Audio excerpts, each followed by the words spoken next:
In their first season back in the Gulf South, Montevallo baseball achieved a first NCAA tournament appearance under Coach Chandler Rose. With freshman pitcher Anthony Porter, the Falcons will hope to have a pitch-perfect postseason. This December, Montevallo's Carmichael Library will be open until 2 a.m., so students will have ample time to look over their notes before their final test of the semester. This October, Montevallo's campus will be host to Ghost Walk, which will start here at King House and be open to all the public and will conduct a tour across Montevallo's most haunted locations on campus.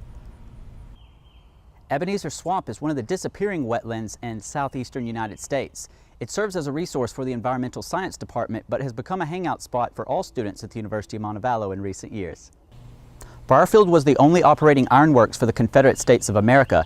After closing in 1899, it fell into disrepair until it was reopened in 1976. Today it serves as a popular tourist destination and a campground for the locals in the Shelby County area. And I'm Alex Tejada. Thanks so much for joining us. Senator Rand Paul has more serious injuries than previously thought after an attack on his home on Friday.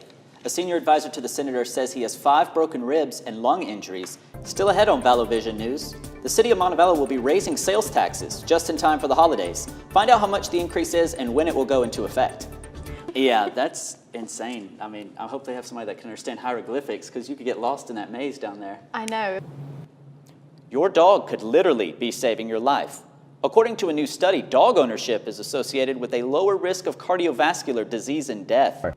Roy Moore's campaign has released 2 new commercials ahead of next month's special Senate election. The commercials began airing Friday. Faith Luna joins us now for a look at the holiday headlines that had us buzzing in the newsroom today. Faith? For all soon-to-be graduates wanting to participate in the Founders Day ceremony next week, time is running out to order your cap and gown. Thanks for watching, and be sure to tune in to ValloVision News again next week. Montevallo's Halloween-themed Art Walk event is this weekend. Art Stalk 2017 is this Saturday, October 29th. It will take place from 1 to 6 p.m. along Main Street. Dozens of local artists and vendors will set up booths. Shelby County holds the lowest unemployment rate in the entire state at 2.4%. Nationally, unemployment is at a 16-year low of 4.2%. This week on Falcon Fever, Montevallo's soccer teams both finished with winning records. We interview 4-year starter Taylor Gonzalez on her time with the Falcons. And it's that time of year again. Basketball season returns to Trustmark Arena. Falcon Fever starts now. Today we have Taylor Gonzalez, the Overland Park, Kansas native, who was a 4-year starter for Montevallo's soccer team in the past 4 years. Taylor, how was your time at Montevallo? Jamar Taylor missed the first 3 games, but he was a team leader the second time out. But it seems as if the Falcons have brought more players in to kind of help shoulder the load from Taylor. This week, Bartow Arena is hosting the Robert Easton UAB basketball camp, but Coach says it is more than just about the basketball. I think it's important for us. One of our goals is to build our brand through the community. We want to engage the community, the kids, the younger basketball fans in the greater Birmingham area to get really familiar with our coaches, with our players. So that's a big part of it for me. It's not only teaching basketball, having a lot of fun, but also these guys connecting with our players and with our program. Eason, who took over from Jared Haas, who departed for Stanford, had a tough learning curve in his first season. The Blazers went 17-16 and 9-9 in Conference USA play, despite being preseason favorites to top the standings.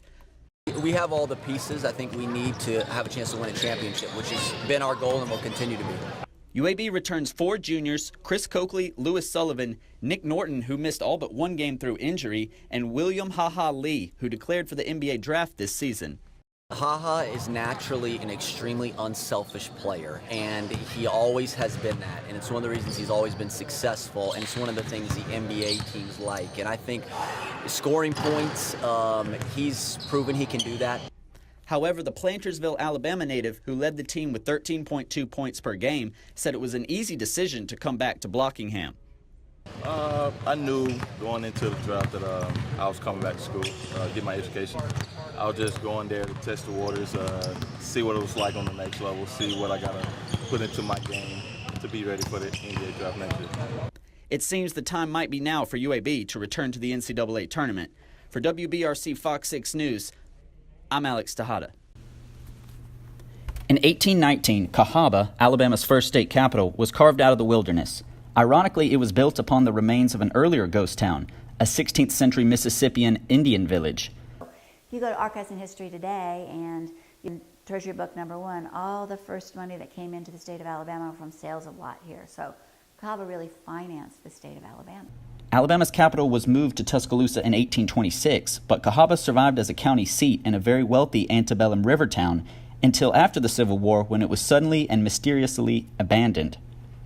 Located 20 miles from Selma, Cahaba, Alabama's first ever capital, is now a ghost town. However, in the case of this archaeological park, the term is literal. Buried in this graveyard are some of Alabama's most famous historical figures, and the undead still crawl the grounds. Today, Cahaba is an important archaeological site and an authentic ghost town with picturesque ruins and rare natural features. Don't be surprised if you imagine ghostly shapes wandering across the moss-covered ruins. Cahaba was featured in Catherine Wyndham's famous book 13 Alabama Ghosts in Jeffrey in the chapter The Spectral Maze at Cahaba, about a ghostly orb that can be seen by visitors at sundown.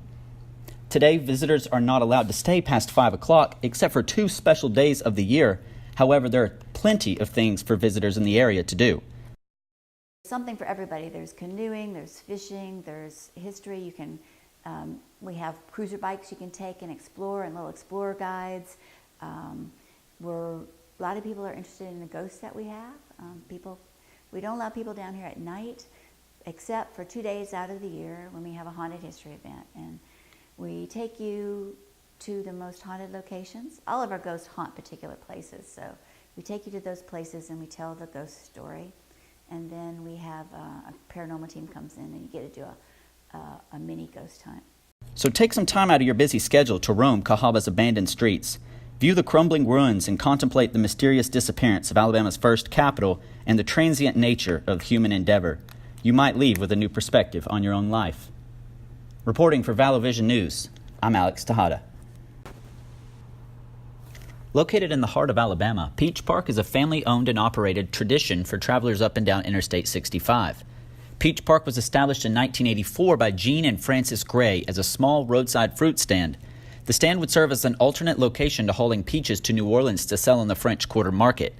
In 1988, the now famous homemade peach ice cream was introduced to the customers of Peach Park by Francis, who still makes the delicious ice cream today. Peach Park opened up to be able to sell peaches. We've always raised peaches, but we didn't have a way to sell them other than taking them out of state or out of town. So we opened Peach Park just to sell peaches, and then from there we began to make other things with peaches and everything that you can imagine made with peaches, and selling them also, and that's how it sort of grew. Located in nearby Clanton, Alabama, Peach Park is one of 2 of Alabama's ice cream parlors recognized by USA Today, but it's more than just the peaches and the ice cream. Its roadside fruit stand has grown over the years to include a barbecue restaurant, a bakery with homemade fruit pies and cobblers, a homemade cakes and candy kitchen, and a gift shop with unique gifts as well as gourmet food items. Spread over 7 acres, the Peach Park property features a beautiful garden, a playground, the iconic lighthouse fountain, 14 sites for RV camping, and the historic Orchard House, which is available for rent for special occasions. The biggest attraction, for students would be the fact that you could come here and eat and enjoy ice cream and all for dessert, and also get out and get to take some pictures with the big peach over there, and just be out and enjoy the outdoors. With so much to do out at Peach Park, there's lots of things to come back for. Reporting for ValorVision News, I'm Alex Tejada.